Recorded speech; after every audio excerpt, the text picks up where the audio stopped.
The apostles said to the Lord, "Increase our faith." The Lord replied, "If you had faith the size of a mustard seed, you could say to this mulberry tree, 'Be uprooted and planted in the sea,' and it would obey you." In the name of the one God, Creator, Redeemer, and Sustainer, please be seated. There is a certain sternness, harshness, even darkness in all of our lectionary readings for today. Each of them, in different ways, points to the considerable cost there can be in living out a relationship with God. In the first reading from Lamentations, the worst has happened. Jerusalem has been destroyed, and the prophet agonizes over the loss. How lonely sits the city that once was full of people. How like a widow she has become, she that was great among the nations. In today's psalm, the poet, in exile in Babylon, expresses desolation and then rage at the plight of God's people. O daughter of Babylon, doomed to destruction, happy the one who pays you back for what you have done to us. In our epistle reading, St. Paul offers words of encouragement to Timothy, a young Christian leader who has gone through some sort of difficult experience. Paul doesn't give specific details. And finally, in the gospel passage from Luke, the disciples are brought up short by a stern, or perhaps just exasperated, response from Jesus to their request for greater faith. There are so many sermons in each of these readings. One could preach sermon upon sermon upon sermon on today's texts, particularly given all that is happening around us on a daily basis in this country and the world. But since our time together is limited, let's spend a few minutes this morning with Jesus and the apostles as they ask him to increase their faith. And he responds with the parable of the mustard seed. Spending time with Jesus is always a good idea, isn't it? In our Sunday gospel readings in recent months, Luke has told us in no uncertain terms that Jesus has set his face toward Jerusalem, toward the cross. And on the way, as his final earthly journey unfolds, Jesus talks extensively about just what constitutes living a life of true discipleship. Throughout Luke, Jesus talks about hospitality, welcoming and helping strangers, seeking out lost sheep, visiting prisoners, finding lost coins, the return of prodigal sons, and, as we heard last week in Father Constance's powerful sermon, Jesus tells the story of the rich man and Lazarus. For much of Luke's gospel, Jesus has questioned the faith of the disciples. "You have such little faith," he says to them often. "Where is your faith?" he asks them on the stormy sea. So as they get closer and closer to Jerusalem, it is only natural that the disciples cry out to their leader, "Increase our faith." After all, they are being asked to assume major leadership positions in the community of Christ. This journey that they are embarking on together is into uncharted territory. And so they plead with Jesus, their teacher, preacher, healer, and leader, to equip them for all of the myriad responsibilities to come by strengthening their faith. So, how does Jesus respond to their pleas? By giving them pointers so they will have more faith? No. By helping them understand God better so their faith will become deeper? Again, no. By assuring them yet again of God's love so that they will have fewer doubts? Still, no. Rather, Jesus describes the power of faith as being so strong that even the tiniest bit of it, the size of a minuscule mustard seed, can provide a force that could successfully command a large mulberry tree to be uprooted and replanted in the sea. Sounds like an agricultural variation on the David and Goliath story, does it not? Jesus' words are not meant to mock or belittle the apostles. Rather, they are meant to empower them, to encourage them, to prepare them for when they will be on their own, flying solo, spreading the gospel without him by their side. This message of faith's victory is a steady, consistent one in the Bible. Indeed, the scriptures are full of examples of the potency of small groups of faithful people. The scriptures are full of examples of the collective strength and the power of people whom secular society and the ruling powers that be perceive as small or seemingly insignificant. I've already mentioned young David, who slew the giant bully Goliath with a small slingshot against all odds. And in the book of Acts, when the first followers of Jesus gathered in small clusters and prayed and shared all things in common, great numbers of people are said to have become believers by observing this faith. And in today's epistle reading, St. Paul reminds Timothy that even though he is young, he already possesses the necessary gifts to be a leader in his emergent Christian community. Words that ring out across the centuries and should resonate with all of our youth today, both here at St. John's and in our communities and our country in 2025 and beyond.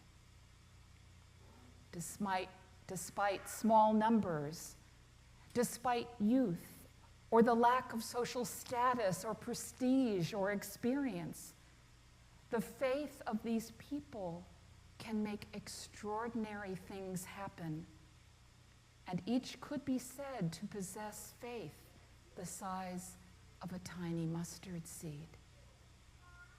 So Jesus' message to the apostles and to each and every one of us gathered here this morning is that a little faith can have an enormous impact. Jesus' message is that small numbers of faithful people can make a huge difference in the world. These are encouraging words to people in smaller congregations and religious communities. Being part of a smaller group in the church or the world does not mean that that group or individual is missing something. Smallness is, in many ways, a gift. Small groups can take on tasks or situations that are outside the scope of larger institutions. In some parts of the world, small groups of Christians living in areas that are predominantly non-Christian can witness to the power of Christ in a different way. In the many decades that I spent overseas serving our country, I observed that time and time again in societies with minority Christian communities. Small groups of concerned Christians can embrace social outcasts, the marginalized and the disenfranchised, those who are alienated from mainstream society, by showing the love of God in a particular place and time. Historically, change in our churches and other social institutions generally comes from the edges, from the fringe, a dedicated minority that just won't go away, that persists, often against great odds. The embrace of the church has become more generous, more inclusive over the decades and centuries because of the voices and experience of people on the margins, empowered by their faith. Being smaller also means that a group doesn't have to get it right every time. In a smaller group, it is easier to change tactics, to shift to a different focus, or simply to admit an error, mend one's ways, and move forward. The small mustard seeds of faith scattered throughout the world generally fall in places and situations where people are struggling to make sense of what it means to be human in the world. So in effect, in today's gospel from Luke, Jesus turns the disciples' request around on them. Increase our faith, they ask. And he points out to them that they have enough already. Jesus points out that in spite of their fears and anxieties, the apostles already have what is needed. And Jesus also extends an invitation to each of us, encouraging us to take our rightful place in the exercise of Christian discipleship and spiritual leadership. Each of us has been given a measure of faith through the grace and love of God. And faith the size of a mustard seed is sufficient. In the words of the prayer attributed to St. Francis, whose feast day was yesterday, each of us in our own small way can be an instrument of God's grace and peace. Where there is hatred, let us sow love. Where there is injury, pardon. Where there is discord, union. Where there is doubt, faith. Where there is despair, hope. Where there is darkness, light. Where there is sadness, joy.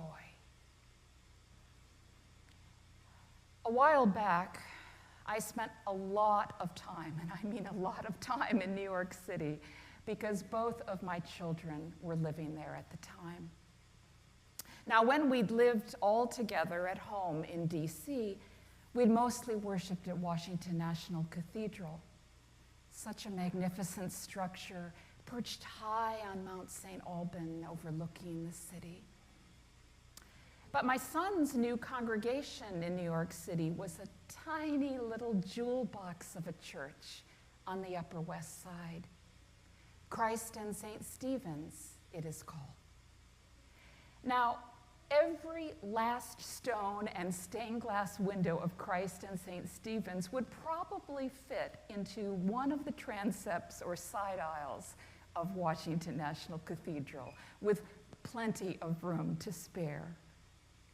Yet that little Episcopal church and its small but mighty congregation does great things. Every weekday, year-round, it provides nutritious brown bag lunches to the unhoused. They have been doing this for over 40 years. It is a multi-generational, multi-ethnic, inclusive congregation that truly reflects in its little microcosm the richness and diversity of God's creation. Whenever I see what an enormous difference a smaller Christian community can have on its neighborhood, today's passage from Luke comes to mind. It's clear that this congregation is such a mustard seed, perched high on a hill over the hustle and bustle of Beltsville, like a lighthouse, its light sweeping through the surrounding community. Where there is darkness, the St. Francis prayer states, let us sow light. This congregation shows its faith and light and the love of God for all. Through the reverence you demonstrate in your actions, through the show of hospitality to all, by welcoming everyone both in person and online to our Episcopal worship services, by preparing and caring for this beautiful historic sanctuary and God's altar, caring for it week after week after week, through your service to the surrounding community. Before the service began this morning, I heard several parishioners talking about plans for how best to support the Warm Nights program. We live in uncertain, confusing, challenging, even sometimes chaotic times. But we are sustained by our worship and fellowship together and our continuing service to those in need. My hope and prayer is that in the days, weeks, and months to come, you will all reflect upon your own personal faith, as well as the corporate faith journey of this congregation, our diocese, our denomination, the Anglican Communion. Jesus says that you do not need to increase your faith, you just need the tiniest bit of faith imaginable. A grain of mustard seed's worth of faith can empower you to do great things, which is to say, unless you have no faith and are truly in the pit, you already have enough.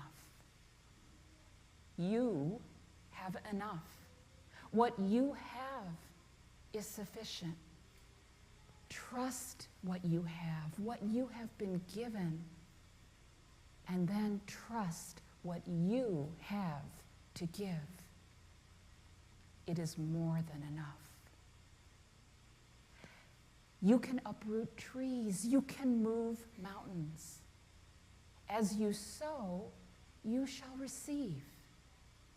As you follow Christ, you will begin to lead, if only you have faith as small as a mustard seed. My brothers and sisters, the kingdom of God is at hand. We can reach out and touch it, feel its nearness, participate in its fullness right here, right now. As Jesus tells us, all we need is a small kernel of faith, a tiny grain of hope, a glimmer of light.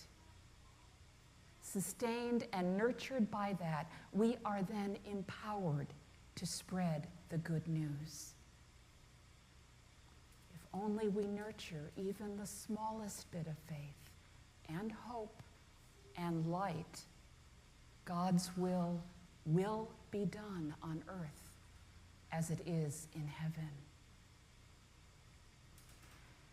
The 16th century Spanish saint, Teresa of Avila, wrote a powerful prayer poem entitled, "Christ Has No Body." It speaks to us across the centuries. It resonates, I believe, with the challenges of the America of 2025. Let's end this reflection on faith by listening to Teresa's words and holding them in our hearts prayerfully. Christ has no body but yours, no hands, no feet on earth but yours. Yours are the eyes with which he looks compassion on this world. Yours are the feet with which he walks to do good. Yours are the hands with which he blesses all the world.